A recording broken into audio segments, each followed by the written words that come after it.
I mean, I totally agree with like everything that you said. And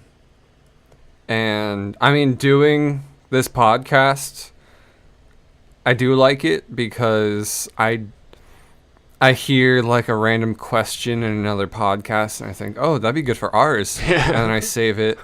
And I agree that when I'm not doing creative things, I do feel shitty. Yeah. And I do feel bad about myself and like Yeah. I'm going nowhere, and I do lose track of who I am and what I'm doing. And The artist's struggle. 2 years ago, I actually just stopped doing like Yeah, any me too. art or anything, and for an entire year I was just kind of lost. And by the end of it, I was like Fuck. through it I was like hating myself Yeah. and everything I was Yeah. doing because I was doing nothing. Yeah. And I didn't know where I was going, Right. and I didn't know what the fuck I was like, who I was. And I decided that like I need to just pick back up with art and making things, because I know that that is a part of me. And through doing that, I found myself again, and I'm a lot happier for it. Right. And this podcast is part of that. I'm glad. You know, it has been for me too. The satisfaction that I wasn't getting from making music, because the person I was trying to make it with made everything difficult every single I hate step of that, the way. yeah. I couldn't even communicate with him. And this totally makes up for all the disappointment I had for music and more. And Plus, we're doing what comes naturally to you and I, at least. exactly. And I do feel fulfilled, and I am happier. And too. now that I'm like smoking less, Same. like Yeah. my head is so much clearer, and I'm generally happier. I have more energy. I can actually talk to random people at the fucking grocery store who just start a conversation with Yeah. me and not have an anxiety attack. For And real. like, it's awesome. And I do, like, the year that I was doing nothing, all I wanted was a relationship to like almost fall back on and just Comfort. kind of feel like I had something going for me. Yeah. And eventually I realized that at that time was when I was the least ready for a relationship. Yep. Because if I don't know who I am or where I'm going or what I'm doing, and I have somebody else to rely on, I'm just going to follow them. Yeah. And I'm going to try and be that person. I'm going to try and go the direction that person is going, and Yeah. I'm going to do what they want to do. And that's not how you should be in a relationship. You No. should be two people with a direction and desires, and be able to communicate and compensate Yeah. and cooperate. And, you know, the 3 C's. Yeah. And now that I'm like happy with myself, more or less, and like I'm doing things I want to do, You'll be and more I'm attractive like, to other people too. yeah, and I'm like confident, and I can talk to people. It's like now more than ever. And you care to, like, whereas Yeah. if you're feeling like shit, you don't want to talk to anyone. And like now, I do think that I am ready for a relationship. But actually, just this week, and this was something I wanted to bring up to you, because before, you were talking about how it's valuable to have somebody close to you that you have a lot in common with, who goes down a different path than you, that Yeah, you can communicate very with valuable. and compare Yep. yourselves. And I realized, I was thinking about it, and you in particular, Hell yeah. although we are Fist bump.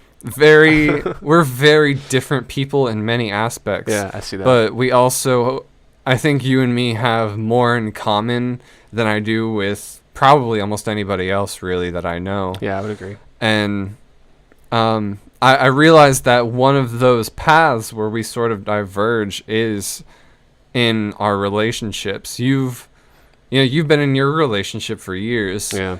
I've been single for years. And Both are valuable in their own way. yeah, and both suck in their own way. Yeah.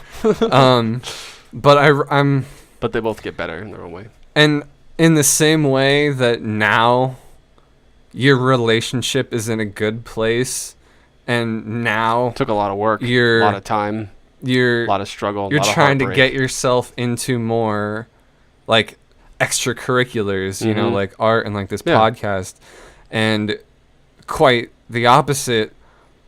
All I really have is my projects and the things that I invest myself in, including this podcast. And when I was doing music and my wood burning and whatever else I decide that I want to do, like possibly glass blowing if we want to do that. Dude, I'm so down. I've wanted to do that forever. Same. But we talked about that when we first met. I realized that even though now I'm happy and I am stable, like mentally and like financially, just like in my life, and now I'm at a point where, you know, I'm the most ready, and I think I'm the best off I've been in a long time to be in a relationship that could be healthy and like long lasting. I realized that getting there was through all these extracurriculars. And now that I have those, and that those things are what I occupy my extra time with, I don't have time for a relationship.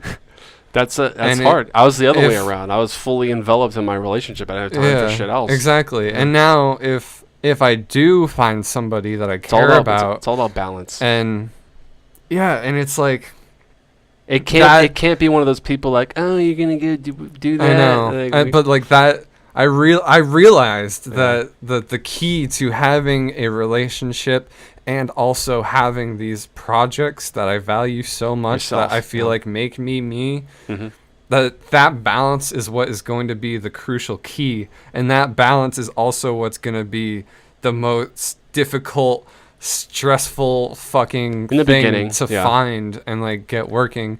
But like, I feel like you'll make easy work of it if you can find somebody that's open to it. It's a lot easier. It was just it was kind of hard to admit to myself that like the two things that I want most are going to make what's having the other difficult. Yeah. You know what I mean? It's like you can't. It's a hard choice. It's like the whole you can't have your cake and eat it too thing. But it's like for me, it's like I can't own a bakery where I'm making all these different cakes, but I'm also eating a pie on the side. You know what I mean? Yeah. Like, it's. I don't know. It was just something interesting that I realized, and it's sort of a follow-up to something we talked about before, and also a response to what you were just saying. Yeah. And it's to anybody out there who's managing a great relationship, or even a decent one. Yeah, a decent relationship, a decent job, and a decent project hobbies, that you really value. Fucking go you. Yeah. Like you're doing it. Yeah, if it's like even halfway decent. Like if it's something that you like look back and you're like, yeah, you know, I'm down with this, then yeah, it's worth pursuing. The main thing I think the biggest thing it takes in a relationship is just to stay long enough to weather the storm and ride it out and be open. And not everybody's open all the time, and not everybody the good one, and not everybody's gonna want to stay all the time. And like you have to accept like the imperfection of people and life, and it's almost like you have to put your faith in the belief, similar to I guess what I was saying before. You have to believe that you have to be open to an experience that's better than what you know. And if you're not, then you're never going to get it. That's the truth. And to get two people together to do that, I think it is hard. I think it's rare. But I think when you do find that person, when anybody if you're in that mode and you find that person, it'll sort of naturally happen. But yeah, I don't know. I don't think it should be. I think it's going pretty good, and I think that the way it's improving is only gonna like grow exponentially. as long as you stick with it. There's a lot of parallels between the two. The projects are the same way.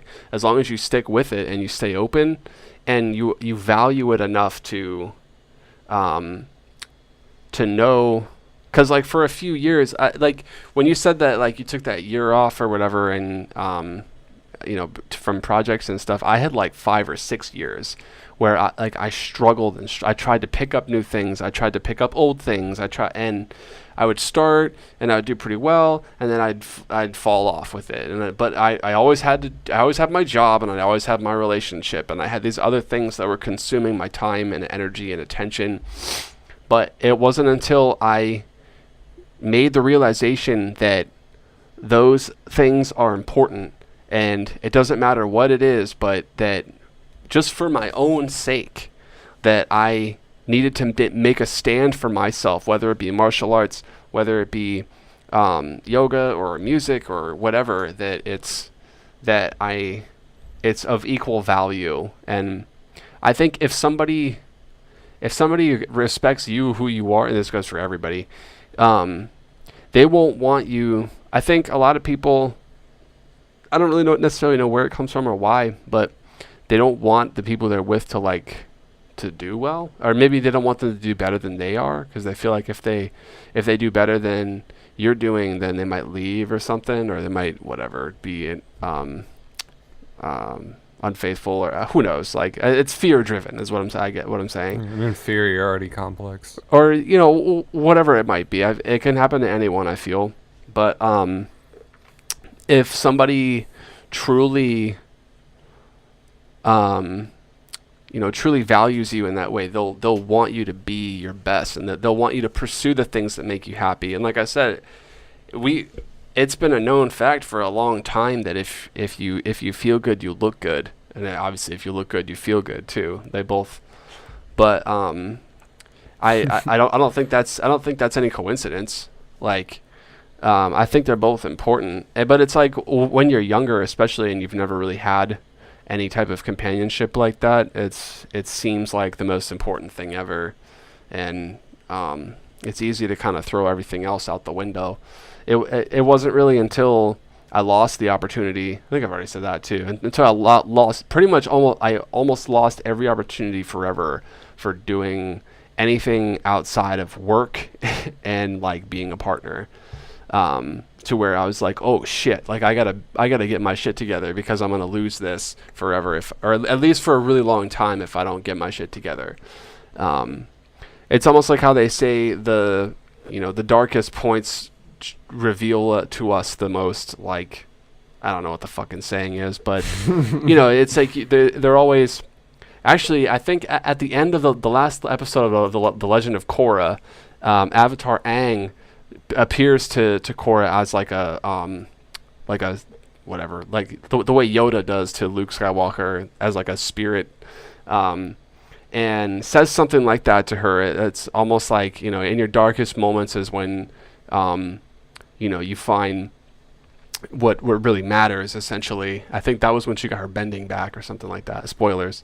I mean, it's been out forever, and honestly, Avatar: The Last Airbender is better anyway. It's a given fact, all right. It's an opinion. Yeah, no, I don't. But yeah, I don't know. So I think it's at least for me, I feel like not everybody needs to get as low as I got to learn what I had to learn, but just having any type of experience, positive or negative, as long as you're out there and you're doing something, you're doing good, honestly.